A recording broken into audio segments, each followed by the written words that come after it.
Bismillahirrahmanirrahim. Bermadhab itu bagus ya, tetapi tidak wajib untuk bermadhab. Dalilnya Imam Bukhari bukan bermadhab dari salah satu imam yang 4. Dia punya madhab sendiri ya. Dia punya madhab sendiri ya. Sekarang kita sedang belajarnya madhab siapa? Madhabnya Imam Al-Bukhari ya. Yang benar bermadhab itu baik karena dengan bermadhab kita mudah mempelajari fikih ya. Tetapi yang dilarang adalah fanatik madhab. Fanatik madhab. Oleh karenanya sebagian ulama mereka tidak fanatik madhab tertentu. Imam Malik ya punya murid Imam Syafi'i. Imam Syafi'i tidak bermadhab Imam Malik. Dia belajar Imam Malik tapi dia punya madhab sendiri. Kenapa ada perkara-perkara yang diajari oleh Imam Malik dia tidak setuju? Paham? Imam Syafi'i punya murid Imam Ahmad. Apakah Imam Ahmad bermadhab Imam Syafi'i? Jawabannya tidak. Ada perkara-perkara yang disampaikan Imam Syafi'i tidak disetujui oleh Imam Ahmad, maka dia pun punya madhab sendiri ya. Yang penting yang diwajibkan oleh Allah adalah kita beramal dengan dalil Al-Quran dan Sunnah sesuai dengan pemahaman para ulama ya. Bahkan sebagian ulama tidak fanatik. Contoh Al-Muzani rahimahullahu taala. Al-Muzani itu murid topnya Imam Syafi'i dan dia yang punya kitab Mukhtasar Al-Muzani.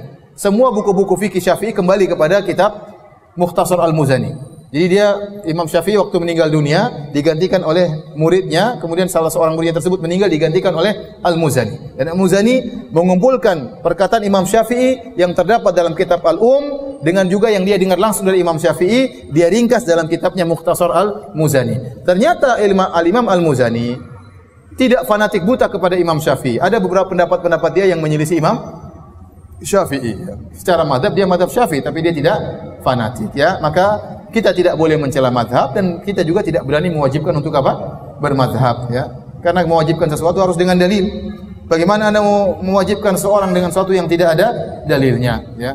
Padahal imam madhab banyak, ada Imam Syafi'i, Imam Malik, Imam Abu Hanifah, Imam Ahmad, ada Imam Ishaq, ada Imam Sufyan Ats-Tsauri, ada Imam Abu Thawr, ada Imam Ibnu Hazm, ada Imam Bukhari. Ini madhabnya sendiri lagi Imam Bukhari ya. Maka bagaimana kita mau? Belum lagi kalau sebelum mereka Abu Bakar, Utsman masing-masing punya metode sendiri ya. Kemudian namanya fikih banyak perbedaan, banyak khilaf. Yang tidak boleh beda adalah masalah akidah. Oleh karenanya 4 imam mazhab seluruh akidahnya sama. Seluruh akidahnya sama. Imam Bukhari akidahnya sama dengan Al-Imam Al-Muzani, sama dengan imam-imam yang lain. Adapun mazhab fikih banyak perbedaan ya. Tapi kalau orang belajar dengan madhab, tentunya lebih baik dia mempelajari madhab Syafi'i secara total, kemudian setelah itu baru kemudian dia belajar madhab yang lain. Tapi sekarang tidak mudah, ya tidak mudah seorang belajar satu madhab secara full ya, dengan kesibukan yang ada. Ya orang ingin yang praktis, mana pendapat yang paling kuat, maka dia ngaji dan masing-masing ustadz menyampaikan yang menurut dia lebih baik. Dan banyak pendapat-pendapat kita tidak keluar dari madhab. Kita sampaikan pendapat ini yang benar, ini madhab ini. Pendapat yang benar, ini madhab ini.